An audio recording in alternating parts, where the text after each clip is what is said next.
Now, I was re-watching the TV series Falling Skies, which I have mentioned in the past. I do recommend it, especially the first 2 seasons, because those are the ones that might give you a bit more ideas and that stuff to think outside of the box for your resistance unit, your defense group, your militia. And something that occurred to me that I had not talked about in the past is, what about if there are family members inside the same unit? This does happen. I have been in militia units where you had fathers and sons in the same unit. But what if we're in a situation similar to what's in Falling Skies, where you have the enemy who is trying to wipe out the entire civilian population? Now, you may say that this is unrealistic and this would never be done. I would point out to you that early 2023, there was a leak out of China of a higher level planning meeting or conference with the Chinese People's Liberation Army. And they were discussing the upcoming war with China against Taiwan and the United States.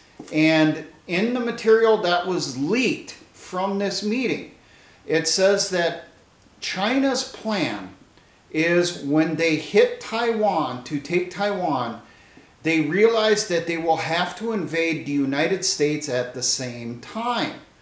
And when they do that, they're first going to use sleeper cells, which will be infiltrated illegally across the northern and southern borders, that they will fall in on pre-positioned caches of weapons. And all of this is, these are things that we've been hearing about even before this meeting came out, about military-age Chinese males coming across the border that look like soldiers, their demeanor, their haircut, everything. We also had the reports of Chinese weaponry getting caught by customs coming into the U.S. Ron Stryker has talked about that. He knows people in Homeland Security or Border Patrol, and they have been finding containers of weapons even coming in through the Great Lakes. And Border Patrol is extremely disturbed about this, but they get told by higher level members in the current administration to allow it to pass into the country, do not detain. Now, part of the battle plan that was talked about at this meeting was, when they invade the U.S., first they're going to cause chaos. They'll likely have to employ an EMP to knock out communications, our means to coordinate and pass information as to what's going on. And then while we're dealing with that chaos, we don't know what's happening, that's when you will have the actual invasion. That's when you will have troops brought in on container ships, troops brought in on troop ships, actual naval infantry coming up on beaches at major cities on the West Coast for sure. I don't know for certain on the East Coast. Paratroopers that are going to be dropped on strategic locations and so forth.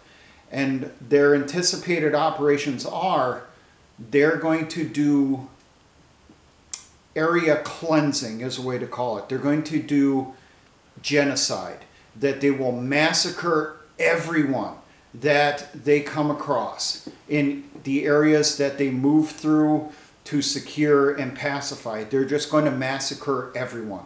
Every man, woman, and child. Doesn't matter if they're an American citizen or if they're a legal immigrant or an illegal immigrant. If they're not Chinese or one of the countries or forces that will be supporting them in this effort, they are to be massacred. So in one of those situations, that would be one of those things where a militia would mobilize and bring family to the field. So now what if we have family members that, because of this situation, which now we know is out of fiction, it is in actual planning stages, at least in China. because there was rumors from the U.S. intelligence agencies that that information was correct. It was not made up when it came out. No, I do not have the links to the articles and the stories on that before someone asks. I had linked to them over on Telegram, but that was literally almost a year ago, so they would have been scrubbed by now. But so we had the situation. Family members have to be with the militias in the field for their protection. We are in a worst case scenario. I did a video a while ago on militia mobilization with family members beyond the initial call-up. Okay, go back, review that one. Now, what if we have multiple members of the same family inside that unit, not just in the auxiliary elements, but in the combat elements of that militia unit?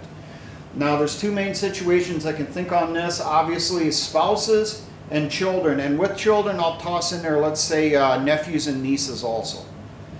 So, spouses. Do not assign them to the same platoon. Put them in separate platoons.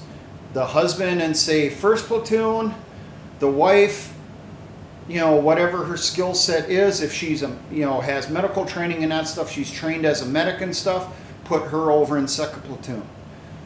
Or if she has skills somewhere else, such as, sewing, cooking, that type of stuff, over into headquarters. And always make sure, especially if they have children, that one of those spouses is not in combat at that time. I understand there will be situations where the entire unit would be committed to a particular operation, such as you're attacking a forward operating base, you're overrunning a combat outpost, or you're participating in some larger operation that is being done with multiple units across the area, and you need every person who can pull a trigger. Now, I mentioned kids. If you have the husband and the wife with kids, one of those parents must always be at the location where those kids are at. And those kids will probably be located at the unit base camp, at that unit headquarters. So if dad is out on an operation with first platoon, that mother needs to be on a rotation back at the base camp and then swap them out. Do not have both of them in combat at the same time, because if you lose both parents in the same operation, you just created a bunch of orphans. And then I suppose you could throw in there, well, what if you have only the one surviving parent and kids with that unit? That's going to have to be a judgment call on that one. My personal recommendation would be try to find a position where that single parent is not going to be in combat much. Put them on the base camp defense. Put them into the auxiliary as a support element. Something along those lines where they're still contributing, but they're not in harm's way 24/7 during operations. Now, I'm not going to go into same-sex couples. Okay, I have no doubt that some of those do exist in militia movement currently, and definitely would exist if we find ourselves in that apocalyptic Chinese invasion scenario. I think they're going to be the rarity. They're going to be few and far between. So let's be realistic. They're probably not going to have kids. If they do have kids because someone somewhere decided they want to be politically correct, then make sure one of the parents is back in the rear at all times watching the kids, okay? Now, children. Let's say father and son. I have seen this more than once in militias already. If that child is, let's say, 17, 18, or probably 16, 17, 18 or older, they should be in a combat element if they have those capabilities, they have that skill set. If they are younger than 16, or I'll say 16 and younger, they probably should be in some type of support element in that unit. Really, oh, I should mention, I did look this stuff up on the average ages. According to federal law, all able-bodied men between the ages of 17 and 45 are part of the unorganized militia in the United States. That is a federal statute. They have not changed it yet.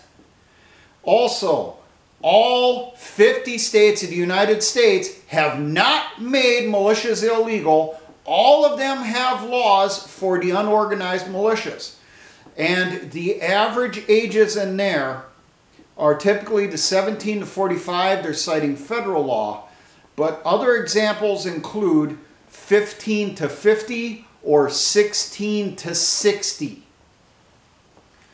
So when you look at that, down to 15 years old, a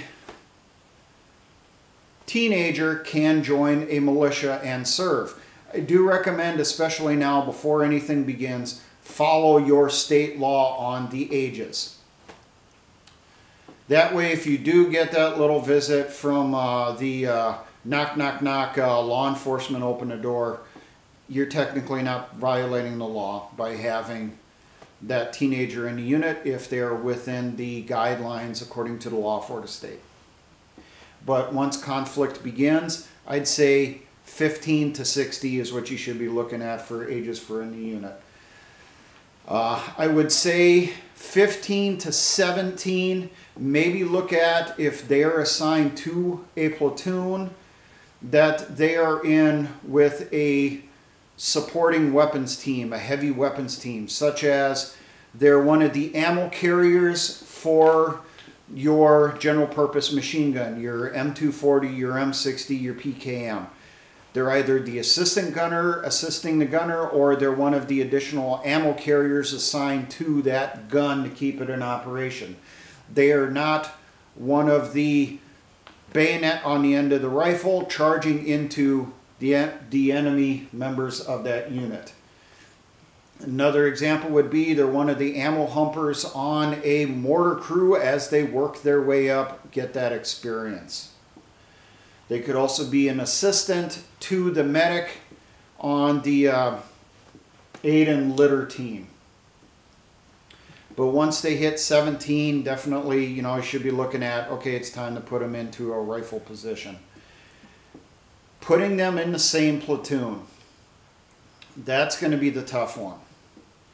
I could see reasons for doing it, and I can see reasons not to do it, because that parent is always going to be watching over that kid, making sure they're protected in that situation, and that may put them in danger of not paying attention to what's going on around them, potentially getting themselves killed, or they may not do their mission or their part of the mission to accomplish the operation.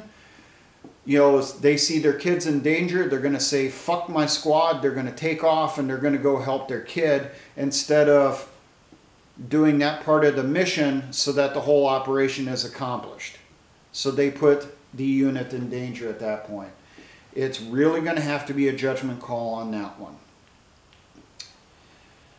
But a reason that I could see they're in the same platoon is because they watch out for each other. If they're on the same heavy weapons team, definitely I'd say, you know, not an issue there. They're looking out for each other anyway on that team. But, you know, if you have one's a rifleman, one's on the supporting weapons or something along those lines, just you need to lay out your rules on this now, and then when you are in that situation, enforce them. But this is something for you to think about. This is a scenario that probably is going to happen. We may find ourselves in a shooting war, potentially this year, who knows? And then you are going to see family members in the same unit serving. So you need to figure out, how are you going to deal with that situation? How are you going to deal with that married couple? How are you going to deal with a parent or both parents, and then one or more kids are one of the fighters also? How are you going to assign them? Who are you going to assign them to? Do you want the parents to be in charge of them? Do you want them in the same platoon? You need to think about this now. War game it out.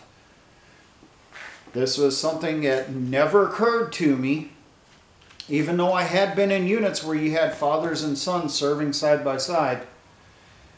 This never occurred to me till I rewatched Falling Skies, and I seen the Mason family, which is the main characters all through the series. That's what got me thinking on this. Now, for all my engineer brothers in the Patriot and Militia movements, always remember essays.